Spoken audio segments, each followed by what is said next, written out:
Hi there, welcome to this week's Weekend Warrior video. I'm Mike Watchmaker, National Handicapper for Daily Racing Form.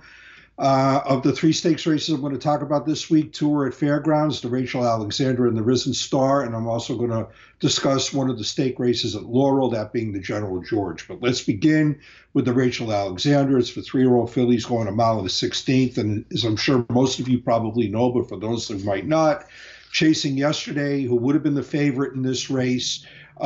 She is a Grade 1 stakes winner and also a half-sister to Triple Crown winner, American Pharaoh. She's not making the shift from Southern California. So that means the horses to beaten here are Positive Spirit and Serengeti Empress, but I'm leaning against both of those horses. Now, Positive Spirit virtually exploded for two different reasons last time out when she won the Demoiselle.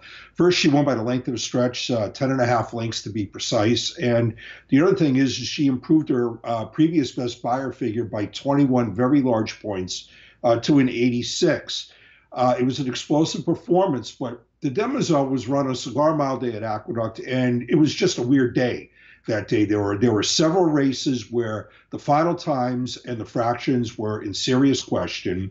And moreover, at least in the early part of the card, if not the entire card, but most definitely in the early part of the card, there was a profound bias towards outside runners on the racetrack. And Positive Spirit absolutely rode the crest of that bias. She was 4 wide on the first turn, 4 wide on the far turn, out in the much, much better footing. She only drifted in towards the inside through the latent stretch, but that was when this race was all over. So I just want to see Positive Spirit run like that under normal, more conventional conditions. As for Serengeti Empress, she certainly drops in class after competing in the Breeders' Cup Juvenile Fillies in her most recent appearance, but she didn't run particularly well in that race. She was a tired and distant 7th that day. And even her win 2 starts back in the Pocahontas, while a 19.5 length victory, it resulted in a buyer figure of only 78. I mean, it was not a particularly good performance, and the win margin was more of a reflection of the horses that Serengeti Empress beat that day than on Serengeti Empress herself. And I think she's vulnerable too. I'm going with Moto Bella in here. Now, Moto Bella also made her last start in the Demoiselle. She was 3-1 that day, whereas Positive Spirit was 11-1. And Moto Bella wound up finishing a distant 4th. That was her race 2 starts back, I should note. She was on near the inside, the profoundly dead inside, the entire length of the backstretch and the entire run through the home stretch. And so I'm willing just to throw that race out. And I think it's a very good sign that Moto Bella rebounded out of the Demoiselle to run her best race yet in the Gasparilla most recently, which she won off by a big win margin. She got a career best buyer figure of 83. Now, I know that this was a 7-furlong race, but Moto Bella stretching back out to 2 turns, I think, is positive because all 3 of her siblings to have raced all won dirt routes here in North America. So I think the added distance is going to help Moto Bella. I think she's got the opportunity to turn the tables on Positive Spirit given fair racing conditions. And most importantly, she's going to be a better price. So it's Moto Bella for me and the Rachel Alexandra. Let's move on to the Risen Star. And let's be frank, War of Will is going to take a lot of beating in this race. War of Will was visually impressive winning the Lecomte last time out, and it was his second straight decisive victory on dirt, his only 2 career attempts on dirt.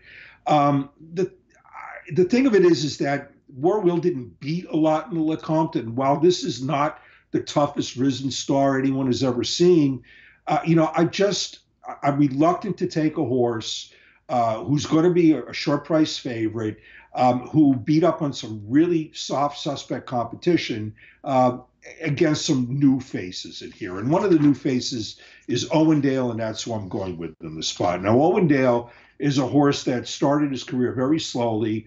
He was beaten in straight maiden races at Ellis Park and didn't get his first career victory until he moved to Indiana Grand. But the thing about Owen Dale is, at least from a buyer standpoint, every race has been better than the one before.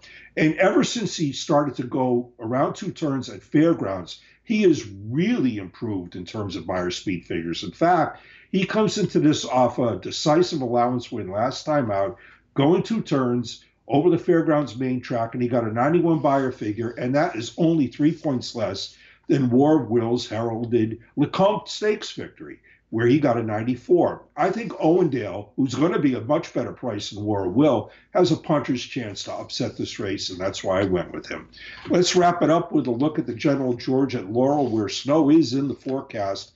Uncontested comes into this off a very impressive front-running score over the track late last year.